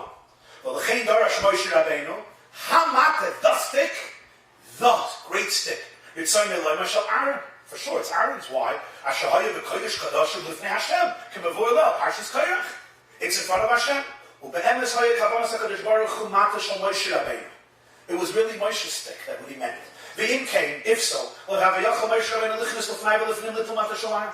Moshe wasn't allowed to go into Kodesh HaKadoshim to take out Aaron's stick. He wasn't allowed to go in. V'gam kvar kasafti. I also wrote, he probably means the tshuva, but I'm not sure, as a result, the water became disqualified for going to the mikveh. And he expects really a person to understand all this, and that's why it's made miriva. This is the sin. I'm Mikvayis Peirik Vav Bozeva Osi Shapir. Look at Mikvayis chapter 6, you'll figure it out. Thank God he wrote a tshuva, and he wrote a few more words what he means. Either this is Mikvayis Peirik Hey, or it's part of Peirik Vav. Rogatchover wrote everything from memory, but he could be forgiven. Either it's Mikvayis Peirik Hey, or it's part of Peirik Vav. I don't think it's Mikvayis Peirik Vav, because one mission is Mikvayis Hey. That's the mission of Rabbi Yossi, if you stop the Zeichel with your leg. And part of Peirik Vav is about the water that flows down the mountain. So either he means one of the two, could be Mikvayis Peirik Hey. Okay. The Toysis Koyres Daf Nun Vav, Ein Shambaz there, where he struggles how the Jews had Mayim Chai. Now he adds a shtickle that he didn't do in Shalos HaTshuvos. Ein Rambam Hilchos Malachim. Take a look in Rambam Hilchos Malachim, the Sviralei, the Melech Oimed L'fnei Kohen Gadol Ein Sham. The Rambam has a shitta that when a Melech and the Kohen Gadol meet, who gets up for whom? The Melech stands up in front of the Kohen Gadol. He brings it the source. It says about Yeshua v'lifnei Elazar HaKohen Yamoid. Where in Parshas Pinchas? Taichas the Rambam. What's Yamoid? Not he stands. He stands up in front of Elazar. What is the Rogatchover saying? Moshe is the Melech. Vayhi b'shurun Melech Hazal say he was the king. Who was the Kohen Gadol? Aaron. Who stands up in front of who? Moshe has to stand up in front of the Kohen Gadol. So when Hashem says Kachas Hamata, it's the kings or the Kohen Gadol. The Kohen Gadol. This is Moshe's cheshbon. Of course, Moshe learned Rambam, as you know. Rabbeinu Moshe, Moshe Vad Moshe, like come, ke Moshe. Weiter. V'ayin b'hoiri is daf yud beis v'soita daf man beis v'mavola heipah. But if you look in Horius and Soita over there, the intimation is the opposite. The Melech is more important than the Kohen Gadol. The Sifri Parshas Pinchas, there, the Kohen Gadol is more important than the Melech. But besides the point, v'gam l'man dama de Moshe gam kin Kohen Gadol ava ein Zvachim daf kuv beis. There's a view in Masechtas Zvachim that Moshe was a Kohen Gadol. So Moshe was a king and a Kohen Gadol. So the Kohen Gadol can't be more important than him. He's a both. This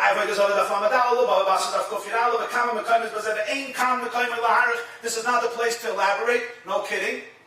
So either we have two issues. Number one is sometimes the Kohen Gadol is more prominent, but sometimes the Melech is more prominent. But in this case, it's almost irrelevant according to the views that Moshe is both. So he says, here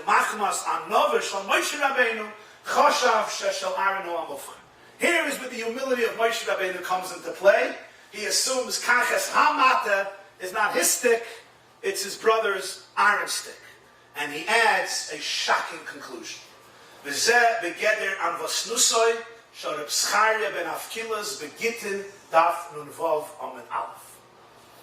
like, whoa, what is he talking about? The Gemara says there's a story, the famous story of Sugi of Kamsa Bakamsa, Gittin, Perik Hanazokin, Daf Nun Vav. The Jewish informer goes to Rome and says, Mordu b'chayu hu doid, the Jews rebelled against you. Send the offering and you'll see they won't sacrifice it. The king sends the calf and the Jew comes and what does he do? He blemishes it. A mum that they cannot accept it if it's a Gentile carbon. He makes a blemish by the eye. Come the Chachamim, the Chazal living at the end of Bayesheni. They have her a carbon from the Caesar of Rome, the emperor of Rome. And they say, you have to be at Makriv. You know why? You're not allowed to, but it's Pikuach Nefesh. It's Pikuach Nefesh of the whole nation. Comes Reb Zcharia ben Avkilas, who was one of the great sages of that era. This is the end of Bayesheni, around 70 Common Era, a few years before. And he says, you're going to make, Yoimru, people are going to say, you could be Makriv al-Mum. You can offer a blemished carbon. They say, you have a point. We have one more Eitzah. What you do with a real Musser who wants to destroy the whole nation, you got to eliminate. You got to eliminate him. We have to kill the Musser. Chaim Yisrael says you can't kill him. People are going to say that for making a blemish in an animal, in a carbon, you have a death penalty. It's wrong. It's unethical. You can't kill him, and you can't be at Makriv. He was speaking halacha, shulchan aruch, ethics, without sein gleich. Zag the Gemara, source 18. Amar Rabbi Yochanan. Rabbi Yochanan said. It's very sad and very powerful words. An vasnusoy shad Zcharia ben Avkilas hechriva es beiseinu sarfa sechalenu higlisonu me'arseinu. The anova, the humility, the piety, the kutzkeit of Reb Zcharia ben Avkilas destroyed our home, burnt our heichel, our chamber, and exiled us from our land. What is Rabbi Yochanan ben Zakkai saying? Zcharia ben Avkilas was trying to be a good person. He's trying to be an ethical person. The man doesn't deserve to be murdered for making a mum. Zcharia ben Avkilas was saying he can't be makriv. Basically, the perfect choice here was a tragedy. To make this a success story, you had to choose the wrong thing. Because we live in an imperfect world, and sometimes by doing the right thing, you're doing the wrong thing. The Anova, he was humble, he was sensitive, he was able. But because he was able in a perfect world, and you're dealing here with a person who wants to destroy the Jewish people, the Anova of Zcharia ben Avkilas made the Churban. Comes to Rogatchover and says, Moshe Rabbeinu's Anova kivayachol, he attaches it to this Gemara, says Hamata is not his stick, it's Aaron's stick. As a result of that, there's no mikveh. As a result of that, it is Mei Miriam. I finished learning the Rogatchover Rabbi Isai, and I'm asking myself, is there another source for this, maybe in another realm of Torah, that the Oynish of Moshe Rabbeinu has to do with this component of Mei Miriam, that there was no mikveh for Shalom Bayis? Usually, Alam Muchans and Hashem said this, he did this, Kiddush Hashem, he disobeyed. Rogatchover takes it completely to a new realm. There was an issue of Ben Adam L'Chavei, there was an issue of Shalom Bayis, Pashat in Yiddish, a Heiser, there was a lack of mikveh. That's how important the mikveh is. So the Rogatchover stops here, which is his derech. This is his realm. This is where he stops, always in issues of halacha, the issue of halacha, makabel tumah, yiyatar. Now, in the final leg of the shir, let's take it to the next realm, and fascinatingly, we'll see parallels in another tchum of Torah, in the world of Nister. Here's the Yesod of the Sfas Emes and Chukas, next source. And I use this, not because he explains this word, as an intro to give perspective when you learn these stories. Here's number one, the Sfas Emes says. Moshe was not punished. And this is strange. It says Moshe was punished. Hashem says because. Sfas Emes knew a pasuk chumash. He knew that it says because. What he means, is not that you have to understand what it means. Hashem says, therefore you're not going in. It's not like you started up with me, I start up with you. You think you're stronger, I'll show you who's stronger. Don't think you're pure. In my world, you're guilty, and therefore you're going to get punished. So Hashem says, the approach is wrong. What's the approach?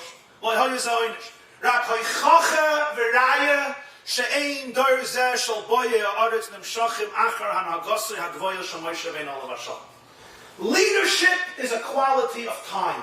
There's a teacher and there's a leader. It's different things. A teacher speaks for eternity. A leader speaks to his time if he's a good leader. A leader of the past could have been awesome. You put him in today's generation, ineffective, worthless. We see this all the time. Because a leader must speak to the people. A leader doesn't speak about ideas. A leader doesn't speak about abstract truths. A leader speaks to where people are today. The Gavaldik Kedushas Levi, the Rogatchover writes, Teku, what's Teku? When the Gemara says Teku, let it stand. So everybody knows the Tosfos Yom Tov and Eideus. Tishbi, Yitaretz, Kushis, Vabayis. Eliyahu Hanavi will answer all these questions. Right? Whenever you had a good question in yeshiva, what they say, you wait for Eliyahu Hanavi, and he'll answer the question. Ask him about this, I don't understand. Where is Eliyahu Hanavi going to come from? The answer is, Eliyahu Hanavi is going to be the Mavaser HaGul. He's going to come with, before Mashiach, Eliyahu Hanavi will be here. So the Rogatchover says, I don't understand. If Eliyahu Hanavi is coming, you know who else is coming? Moshe Rabbeinu. The Gemara says in Yuma, Daf Hey, Moshe, L'kshiyibana HaMikdash, Moshe, Va'aron Imahem. It says, you have a kasha. Who should you ask? Eliyahu Hanavi or Moshe Rabbeinu? Eliyahu Hanavi is a great man. You have Moshe, you can go to Eliyahu Hanavi. And he says something, it's a long shtickle, but he says one word fascinating. And he says there, Moshe is Moshe Rabbeinu, but he hasn't been in this world for 3,000 years. Eliyahu Hanavi is hanging around constantly. He says, when you have to ask a shayla, you have to ask somebody who knows the matzah in today's day. He knows what people struggle with. He knows people's sensitivities. There's a leader and there's a teacher. Leadership is a quality of time. It's the captain of a ship. Depends where the ship is, depends the nature of the sea. It's a unique skill. Leadership is not teaching.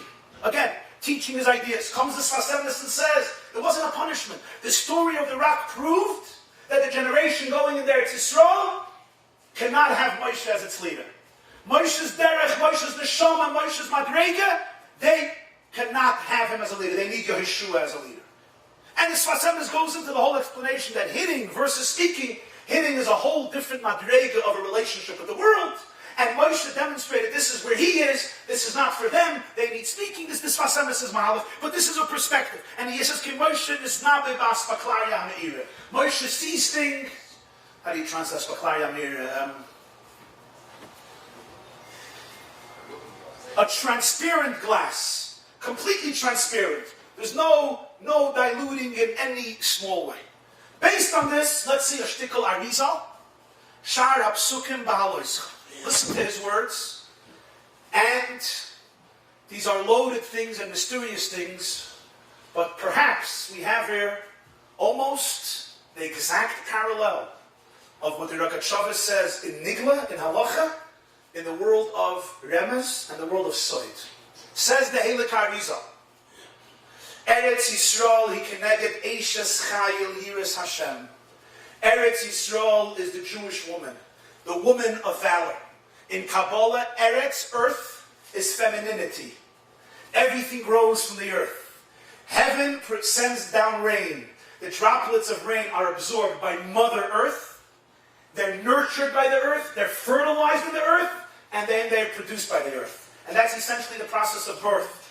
Kabbalah says the rain is Mayin Duchrin, it's the masculine seed, it's absorbed in the feminine earth. Hakal Hayim in the Afar, she is the mother of creation. Ein Kol Chai, that's Eretz. Eretz Yisrael is the holy femininity. Eishes Chayil Yiras Hashem. Not just any Isha, but it's Isha Yiras Hashem. Eretz Yisrael is the wife, is the so to speak, the feminine energy of the Kavayah.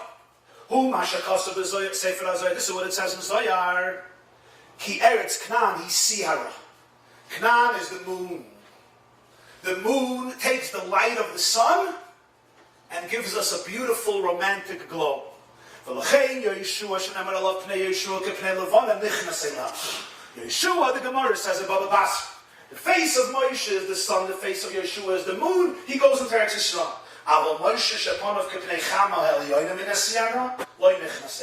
Moshe is the sun, he doesn't go into the moon. This means the fact that he doesn't go into Eretz Yisrael is the greatest praise of Moshe Rabbeinu. It's not the disgrace of Moshe Rabbeinu. Hashem told Miriam and Aaron,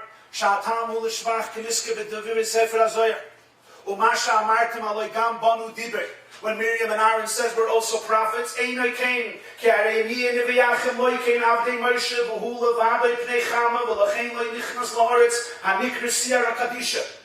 go into Eretz Yisrael. He asked the Miriam to look if there's a tree. He didn't know if there's trees in Eretz Yisrael. If it has the tree of life from Gan Eden, there's the sun in Eretz Yisrael. I can go in. If there's no Eitz HaChayim there, Eitz HaDas, only the moon, which came as a result of the Kitrug in Chul and Daf Samach, Lo Yakamis, I can't go in. But Amru, they said, Eretz Yisrael is Siyaroi Lo. Eretz Yisrael is the moon, Lachen Yeshua, Shopnei Levana Nichnas Ba. Yeshua is the face of the moon, he can go in. Aval Moshe Shapanav Pnei Chama, Yisrael, Yoinaloi Nichnas Ba, listen to his words. Ki Ein HaLevana Me'ira Ba'oid Sha'Hashemesh Chayam. If the sun goes into the domain of the moon, you know what happens to the moon? It's gone. Moshe can't go into Eretz Yisrael, not to embarrass Eretz Yisrael. For the moon to glow, the sun has to set. When the sun is shining, there's no moon. Moshe's Pnei Chama, he can't go into Eretz Yisrael. The Meraglim come back and they say there's no Eitz HaChayim in Eretz Yisrael. There's a fig, there's a pomegranate, there's no Eitz HaChayim. There's Eitz HaDas, the moon. Moshe says, I can't go into Eretz Yisrael. Why? He's Pnei Chama. The sun will not eclipse and embarrass the moon. Eretz Yisrael is femininity. Eretz Yisrael is Eishes Chayil Yiras Hashem. Eretz Yisrael is the moon. Moshe is Pnei Chama. It's a different experience. It's a different level. What are we learning from here? The Gemara says in Shabbos Daf Pei Zayin, one of the things Moshe did was Piresh Min Ha'isha.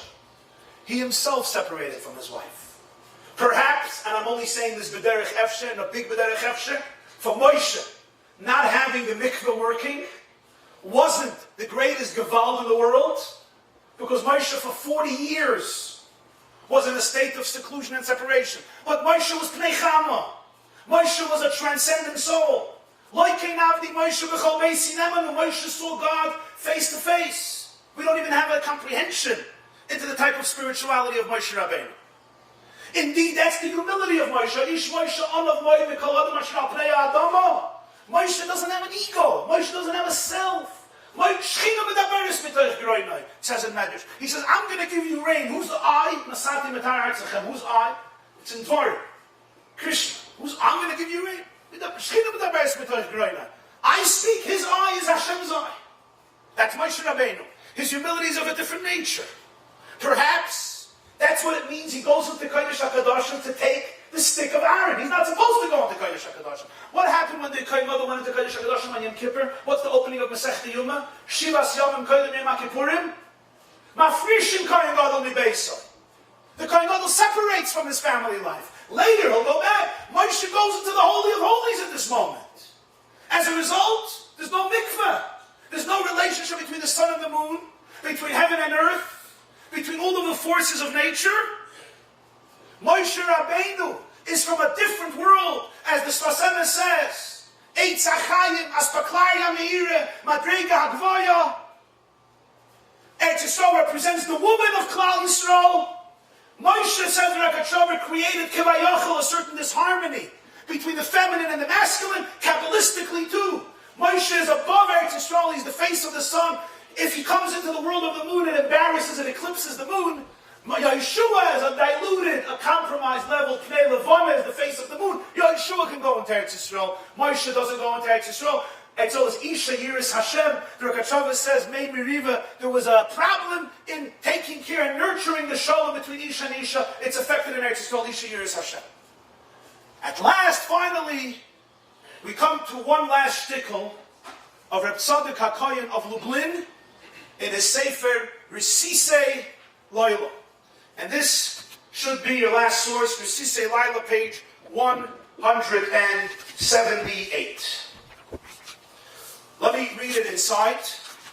As usually by him, it's complicated, it's multi-layered, it's multifaceted, and it's nuanced. It's sensitive ideas. But everything we discussed will suddenly emerge here in the world of Nister, in the world of Kabbalah, and in the world of Chassidus, the way it was conceived by Reb Tzadok HaKohen of Lublin. V'chol misa rak mitzad chisoren hakedusha hagemura.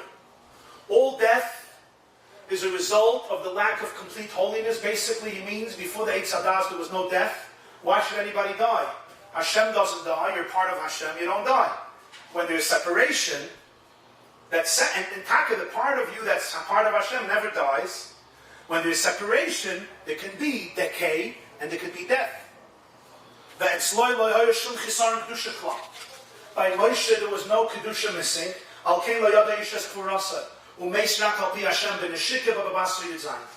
That's why nobody knows where he's buried.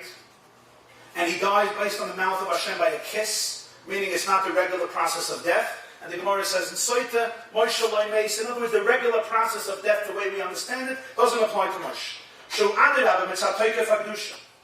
He's kissed by God. This is the ultimate holiness, not the lack of it.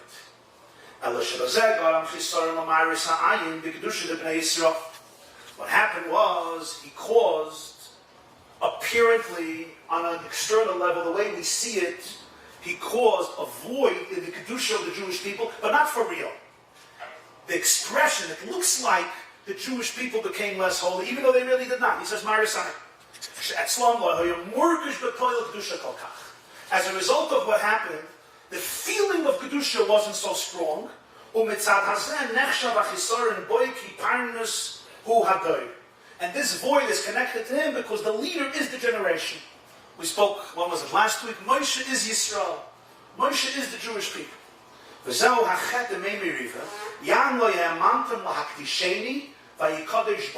You didn't believe to sanctify me, and he was sanctified with them. What's going on here? Hashem Tzilcha. Hashem is your shadow. What does it mean Hashem is your shadow? Your shadow follows you. You lift up your hand and your shadow moves. You lift up your foot and it affects your shadow. David HaMelech says in Shir HaMalos Esa Einai, Hashem Tzilcha, Hashem is your shadow, meaning Hashem's energy, Kivayachal, reacts to us. Kamayim Haponim Leponim, we generate Hashem's energy. Our thoughts, our actions, our words. We create the energy above. That's why it says in Zohar, a person is happy, they create happiness around them. A person is depressed and verkvetched and melancholy, they create a depressing energy around them. It's not just delusional thoughts. Our thoughts, our attitudes have very real power in the world. That's called Hashem Tzilcha, Hashem is your shadow. This is the Baal Shem Tov said. When a person finds Kedusha in himself or herself, Hashem Tzilcha, this Kivayachal creates Kedusha in Hashem, meaning he becomes sanctified among the Jewish people. Now, here we go. It's known that water always represents cravings. Mayim in Kabbalah is Mayim Duchrin, and Mayim Nukvin is masculine water, feminine water. Mayim Duchrin is the seed of the man, Mayim Nukvin is the flow of the woman. It represents the energy and the craving of intimacy, generally when people are around water, it creates a certain pleasure. Mayim atzmichim kol minei tainum, they produce tainum. Water is associated with tainum. The flow of intimacy.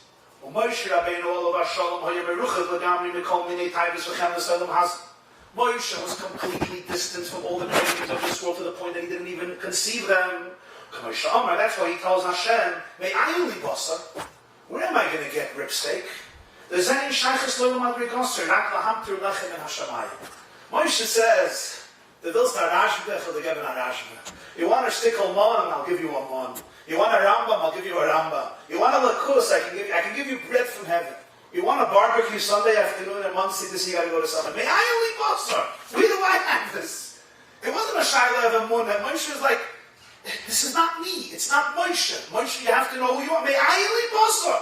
Hashem says, you're right. We have to get 70 people. And through those people, there'll be basar. It'll come from you through them. Moshe can give bread from heaven. He can't give... It's good for vegetarians. Moshe cannot feed you meat. May I only basar? He leads them in a desert that's dried up from all physical, normal pleasures. It's a desert, there's nothing there. Where does he get water from? He gets water already, Parshas B'Shalach, V'kisa Batsur. He gets it from a rock that's completely dry, has no water. That's where he gets water from. Completely not from the natural resources of Elam Haza, because Moshe is a different soul. Hashem Yisbarech Amar comes Hashem and says, Sheyidamer El Asela, speak to the rock, V'nosan Meimov, let it give his water, its water. Hainu Shegam Lo Yesh Mayim, V'nosan Meimov. He also has water. Ki be'emes Hashem Yisbarech Bara HaTaiva. Hashem is the one who created Taiva. Ve'eina Levatola. The Koyach HaTaiva is not evil in Judaism. Our cravings, our desires, our yearnings for relationships or whatever it is. These are creative powers of God, the stamp of humanity of every human creature. It's not evil, it's not bad, it's not destructive. Rak? Yeah. The problem is when I start craving everything that you have. Then it becomes confusing, becomes addictive, it becomes overwhelming, it becomes destructive. The koyach hataiva itself is not bad. You have to harness it.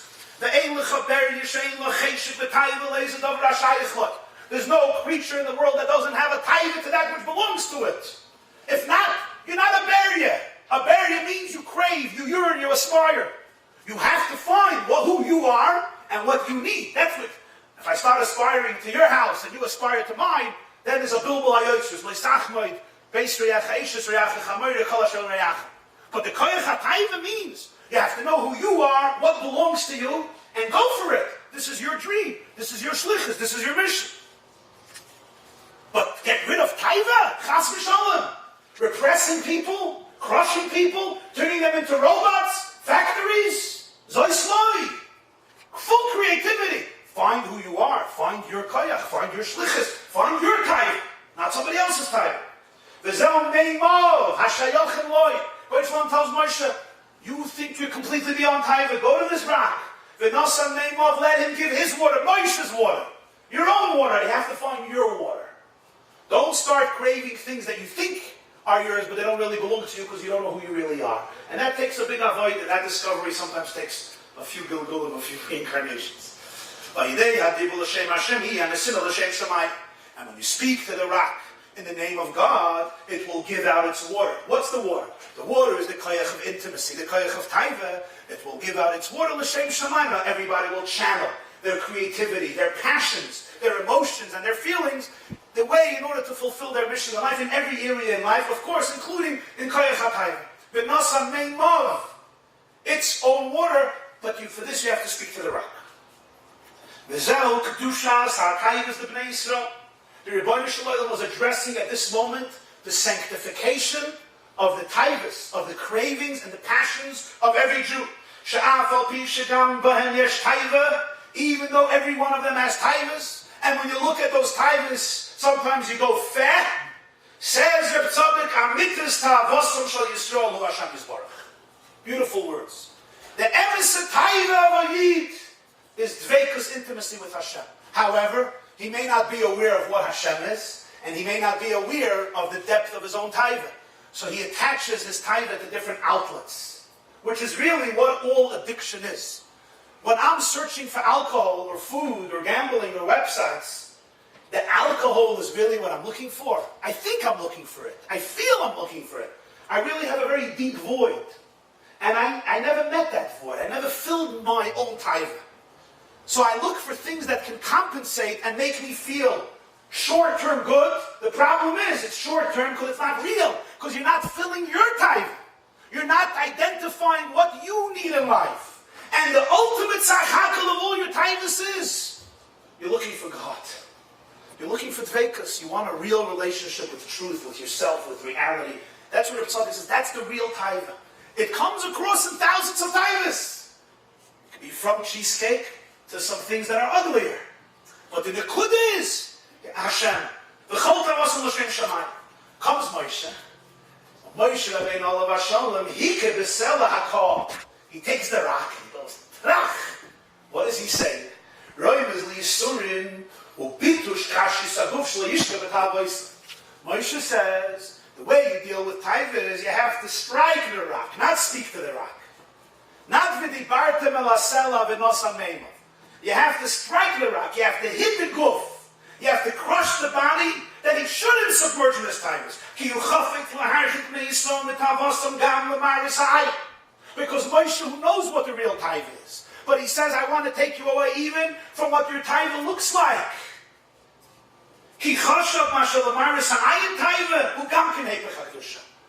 I want the Jews to be kedusha within, without, and therefore let's make a different guf. Let's make a different body. Let's make an elevated person. V'ikisa. Let's strike it. Don't be physical. Don't have your taiva. I want full expression of kedusha within and without. That's what Moshe Rabbeinu does. V'zeh goram chisorim b'kedusha d'Hashem yisbarach shu tolli b'kedusha d'bnei Yisrael. And when you delegitimize the kedusha of the Jewish people, kivayachol yan lo yehamantem bi lahakdisheni le'enei bnei Yisrael v'yikodesh bom. Not believing in their kedusha is a compromise in my kedusha. And not understanding that this is their kedusha is a compromise in my kedusha. Shu toli b'kedusha d'bnei Yisrael v'alkein nigzer alayim misa v'yikodesh bom b'misasa. In their death he was sanctified. The bazen is gala hakedusha shebetayvus b'nei Yisrael. This revealed that Moshe Kevayachel can't lead the next generation. Why? Because Moshe is saying, no water in this way. The only water that I want to come out is once you strike down the body and it's beyond Gashmias. But the truth is that the avoid of the ordinary Jew is to discover, channel, and harness his body, his or her physical self, as a vehicle for the true Kedusha, which is Kedushas Hashem. The Machamasei Nenshu v'Noisef is Kaladusha Yisbarach. For their Kedusha they were punished, and the true Kedusha of Hashem was revealed through showing the Kedusha of the Jewish people. Kizeu Kedushasa Yisbarach Kashi Yisrael Kedushasam Shegam Kol Davaiseim L'Shem Shamayim. The great Kedusha of the Rebbeinu Shalom is that all of their taivas, meaning the taivas that they work with and they challenge it. When you say you have to be careful, I'm saying this is sensitive. All the taivas al Hashem Shamayim, it doesn't mean every single fahakta, fakdarbana, corrupt, destructive, crazy addiction that people have that destroys their lives, destroys their family lives, is Kodesh Kadosh. You have to be very sensitive. What he's saying is, deep down, the source of it is you're looking for ruchnias, you're looking for lakus. And the eitz in life is not to destroy Kodesh HaTaiva. The eitz in life is to align the outer with the inner, and to work on the outer that it should reflect the inner. Moshe Rabbeinu is from a different world. Moshe Rabbeinu doesn't need the mikveh. Moshe Rabbeinu creates Miriam. Moshe's Pnei Chav is beyond Pnei Levana. Moshe is the highest Kedusha, and he wants the Jewish people should reach the highest Kedusha. But ultimate Moshe is Pirush B'nai Isha. And if Moshe shows up in the presence of the moon, it's very embarrassing. Not because Moshe is low, it's because Moshe is very, very high. In the story of history, Moshe remains the eternal teacher, lamplighter of the Jewish people forever, who will take them into Pnei Levana, who will take them into the world of the body, to the world of nature, who will take them in to the world of Isha, Yiras Hashem, where you need a mikveh, where you need a Meimei River, where you have the water that flows not through striking the body, but through speaking to the body. The sela is like the body, the hard body. Don't crush it. Speak to it. Cultivate it. And align the physical with the spiritual. This will be the mission of Moshe's student and successor, the face of the moon, Yeshua. Have a wonderful day.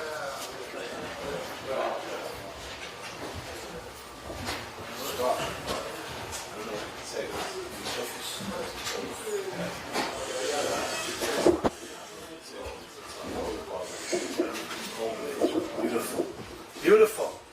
Gewaldikai Sofa. Rashi says, by Aaron it says, by Yifku, Kol Beis Yisrael. By Moshe it says, by Yifku Bnei Yisrael. So what does Rashi say? That by Aaron everybody cried, the men and the women.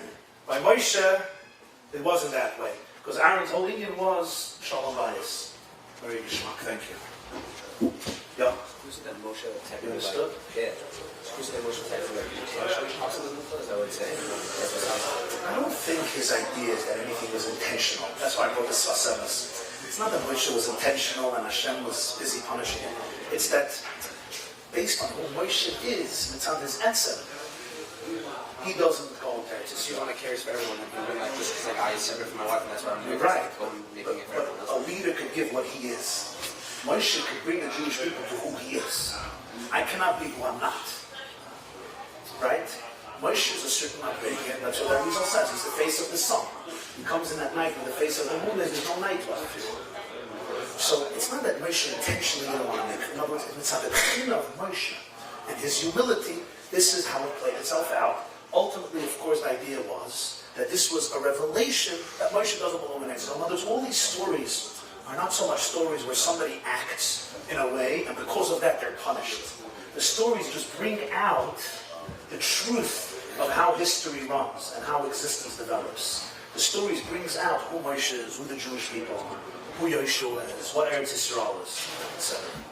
Because obviously this was a mistake. He didn't take the stick of Aaron intentionally. He took it intentionally not to make a mikveh. He thought it was Aaron, and he says it was his humility. So you're punishing him because he's a humble man. If he would be arrogant, he would go into Yisrael. Because he's humble, if you think it's him, he would go. Because he thought it wasn't him, it's Aaron, so that's why you punish him. You should reward him for that. So that's what we're trying to explain. That the anava of Moshe is his greatness, and that's why he doesn't go into Yisrael. So also, could you say that when we say that since you took Aaron's stick, not really his, so let's say you would have taken his and still hit the rock, so what, they're hitting the rock or not? Now, According to him, it's not hitting the rock. It's the fact that he hit the rock with the wrong stick. so everyone else would say that he did take the right stick, he just hit it. That's what Right, that's Rashi's interpretation. Ramban also has a different one. Many of the Farshim have Rashi's interpretation, which is the most famous, is that he struck the rock instead of speaking to the rock, which is also what the Risisei prays. But that's not, many others give different interpretations. Because they say a simple question, they ask a question, why did Hashem tell him to take a stick? If he didn't want him to strike the rock, why did he say Kachas Amhat? Right? So that's why many say, of course he had to strike the rock. That's why he told him to take a stick. Rashi's interpretation is not so clear. It's a big question. You tell me to take a stick. I use the stick because you told me to take it, and then you punish me. Any interpretation is very, very strange. The Klayoker says, Hashem told him to take Amata, to take Aaron's stick. To take Aaron's stick. And then to show them the stick, the Dibartim ala Sela, you should speak to the rock and say, look at the stick. This stick used to be a dry, dead piece of stick. The Nosam Nemo, the stick gave water. The stick produced water. Clay cable produced water, and things grew. So you can also do the same. Instead, he used the stick. He says, Sela is the Gematria 8. Sela, Samach Lamanayan, is what? Gematria 8. It's 160, right? 160. Sela is 8. So he says he took the mata of Aaron, and instead of speaking to the rock about the stick, he hit the rock. The Rogatchover says, this is based on the Chizkuni. The Rogatchover says, no, he took the stick of Aaron. He was supposed to hit, but he took the wrong stick. To take Moshe and his own stick, because that's stone, not wood. Rabbi could have had another good reason. By the young, they said Kachas Matzah. He didn't say Kachas Matzah. He said Kachas Matzah. Oh, so obviously. Kachas Matzah. Not Matcha. He's saying we would have said Matcha. Yeah, then by Kriyas Yamsuf, yeah. in Beshalach. There he said Matcha. Matzah. And here he said Matcha, so he thought Aaron. It's very good. It would be also that at that time he was the first one used to it. Then he could take Matzah. But now it's no longer. Very good. What produced the water, the stick or the stone? The water came from the rock, but without the stick there would be no water source. That's very possible. In other words, you have here a stick that has food on it, and it's detached from the tree. Huh? No, it's true. No, in halacha, Pasha. The almonds are food. Almonds are makabel too. This had almonds on it. That's why it was Gretchen Kedosh. The stick is holding the almonds. So even if you're saying mitzvah itself, it's not. It's a yad makabel too. You have in Mishnayos even more extreme situations. A branch of a fig and the tree gets dried up, and the whole tree becomes a yad too. So you have even more extreme. So really, you could say that the whole stick was a yad. That's what he's saying. And therefore, it was makabel too. He brings Shabbos on a cloth, and you have to understand what he means by the clay kibble. Does he mean the stick had a clay kibble, or he means that the stick had fruits, and therefore it was makabel tuna because it was a yam? The stem comes out of the... Oh, that's what I thought. The stem of the fruit, you say. Because that's a clay kibble. But clay kibble means... Okay, I hear. You're saying since the stick of Aaron was makabel, the stem inside had a cavity for the root, so therefore it's a clay kibble.